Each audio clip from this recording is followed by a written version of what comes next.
The string lights above the wedding tent blurred through my tears as I stood at the edge of the dance floor, clutching my worn handbag to my chest like a shield. Inside it was everything I had 3 years' worth of savings, scraped together from working 2 jobs, pulling endless night shifts, and skipping meals just to make rent. It wasn't much, but it was my escape fund. "Hand it over, Casey," Mom hissed, appearing behind me like a shadow. Her perfectly ironed gown shimmered under the fairy lights while her diamond earrings sparkled brighter than my entire life's possessions. "Your sister's big day needs to be perfect. Stop being selfish for once. Please subscribe to our channel and tell us in comments from where are you watching this video." I shook my head slowly, forcing words through the lump in my throat. "It's all I have, Mom. I'm saving to move out, to start fresh. Before I could finish, Dad's hand clamped around my neck, fingers digging into my skin so hard that spots danced in my vision. He yanked me backward, dragging me across the polished marble floor. My heels scraped and squealed against the surface, but no one stepped forward to help. Laughter and clinking glasses drowned my muffled gasps for air. "Stop embarrassing yourself," Dad growled low, close enough that I could smell the whiskey on his breath. "Your sister deserves this, you don't." Around us, faces turned away, cousins, uncles, distant relatives pretending suddenly to be absorbed in their champagne. I clawed at his wrist, whispering hoarsely, "I earned this money. It's mine." Dad stopped dragging me only when we reached the edge of the reception hall, where an ornamental fountain trickled softly. He shoved me hard against the cold stone rim, my spine jarring with the impact. Then he leaned in, his voice loud enough for guests nearby to hear. "Dogs like you don't marry. Dogs don't build lives. You exist to serve." A few gasps rippled through the air. I glanced around, desperately hoping for a hand, a voice, anything, but all I saw was my sister, Amelia, standing in her glittering white gown with her arm hooked through her new husband's. She watched me struggle, watched Dad's hand still pressed against my neck, and smiled. "You know, Casey," she said, raising her champagne glass, "you should be grateful. At least you're contributing something to this family, even if you're too pathetic to be in any pictures." I wanted to scream, to throw the handbag in her face, but my throat burned too much to speak. Then Mom appeared beside Amelia, linking arms like royalty, and added loudly enough for everyone to hear. "Casey's always been jealous. She thinks she deserves a life, but God doesn't hand diamonds to stray dogs." Laughter burst from the nearby tables, sharp and brittle like glass shattering. I felt myself shrinking as though their words were scraping pieces off me one by one. Dad yanked the bag from my hands in one brutal motion, nearly dislocating my shoulder. The zipper tore under the force, and bundles of folded bills spilled into his palm. He waved them at the crowd like some kind of prize. "Now the wedding can be perfect," he announced, grinning wide as though stealing my life's savings was some noble sacrifice. Heat crawled up my neck. My pulse pounded so loudly that I could barely hear the violinist starting a soft melody behind us. I caught my reflection in the fountain's water-red blotches across my cheeks, mascara streaked down my face, a stranger staring back at me. Somewhere deep inside, something cracked. I didn't scream. I didn't fight. I just stood still, silent, frozen, but inside a storm was building, twisting, shaping itself into something sharp. As I turned away, I caught sight of the pastor standing by the garden arch, watching me quietly with furrowed brows. He didn't say anything, just slipped something into my hand when I walked past. A tiny folded card. "For when you're ready," was all he whispered. I slid the card into my pocket and walked out under the string lights, past the guests' laughter, past the tinkling glasses, past the sounds of my stolen life. I didn't look back, because I knew one thing with absolute clarity. They thought tonight humiliated me. But this wedding, this was where my revenge would be born. The folded card from the pastor burned like fire in my pocket as I stumbled into the cool night air outside the reception hall. Laughter and clinking glasses drifted out from behind me, muffled by the closed doors, but it still felt like they were echoing inside my skull. My legs carried me to the church courtyard without thinking, away from the music, away from Amelia's smug grin, away from Dad's whiskey-soaked growl. I stood beneath an old oak tree, breath sharp and shallow, pulling the tiny card from my pocket with trembling fingers.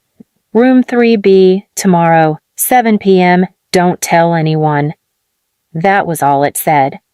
I turned the card over, expecting more, a name, a warning, something, but the back was blank. My first instinct was to crumple it up and toss it into the fountain, but something in the pastor's eyes when he handed it to me stopped me. There had been no pity there, no fake politeness, just knowledge. I clenched the card in my fist. Inside the reception hall, Amelia's voice rang out, clear and sharp through the open windows. "Casey always acts like she's better than us," she giggled, probably into the microphone, entertaining the crowd. "But look at her now, does she look better?" A roar of laughter followed. My stomach twisted so hard I thought I'd throw up. I didn't. I walked back in, not to join them, just to watch. From the far edge of the room, behind a tall vase of lilies, I stood silently while they danced, toasted, and basked in each other's arrogance. Dad paraded my stolen money like a trophy. Mom basked in Amelia's glory like it was her own. Every word, every laugh, every look at me as though I were some stain on their perfect picture burned itself into my memory. Later that night, when the guests trickled out and the fairy lights dimmed, I slipped into the empty church attached to the hall. It smelled faintly of old wood and candle wax, the quiet almost too heavy after the chaos of the reception. I sat in the last pew and stared at the stained glass window above the altar. I thought about the nights I'd worked double shifts to afford that savings, the way Dad had once slammed my report card into the trash, calling me a waste of tuition. The time Mom made me wash Amelia's clothes while she bragged that her real daughter would marry rich someday. And tonight they'd taken everything. For the first time in years, I didn't cry. The next evening, I walked back into the church just as the clock struck 7. Room 3B was tucked behind a narrow hallway near the back. Its door creaked open before I even knocked. The pastor stood inside, holding a thick brown envelope. "I've been waiting for this," he said softly. "For you." I stared, unsure if I should walk in. I don't understand." He gestured to a chair. "You will?" Inside the envelope was a stack of papers, legal documents, notarized and stamped. At the top of one page was my grandfather's name. "This church kept your grandfather's will," the pastor explained. "He trusted me to handle it privately, away from your parents." My throat went dry. What does this have to do with me? He tapped a line near the bottom of the document. My name was there. Bold, unmissable. My grandfather had left everything to me. Not Amelia, not Mom, not Dad. Me. "This land, this house, even the orchard," the pastor said. "It's all yours." But he knew your parents. He knew they'd try to bury it if they found out. My heart slammed so hard I thought it might burst. "They don't know?" "No," he said, his voice grave. "And if you want my advice, keep it that way." I leaned back, dizzy, my mind spinning. For years I thought I was nothing in their eyes. Trash. A servant. Someone who didn't deserve a seat at table. But right here in my hands was proof that I had been seen, that someone had loved me enough to make me everything they weren't. I closed the folder carefully. That's when it clicked, the humiliation, the stolen money, Amelia's smug little laughs. They thought tonight broke me. But I wasn't broken. I had leverage. And if they thought they owned my life, I was about to show them just how wrong they were. The first step came 3 days later. I returned to the family home with a calm smile plastered on my face. Amelia was there, still glowing in her post-wedding high, while Mom and Dad sat on the porch, sipping wine. I handed Dad a small envelope, one that looked identical to the one the pastor had given me. His face lit up like a child on Christmas morning. "What's this?" he asked greedily. "Something I found. I said softly. "I thought you'd appreciate it." Inside wasn't the will, of course. It was a copy of a bank notice, one that looked like it came from the family lawyer.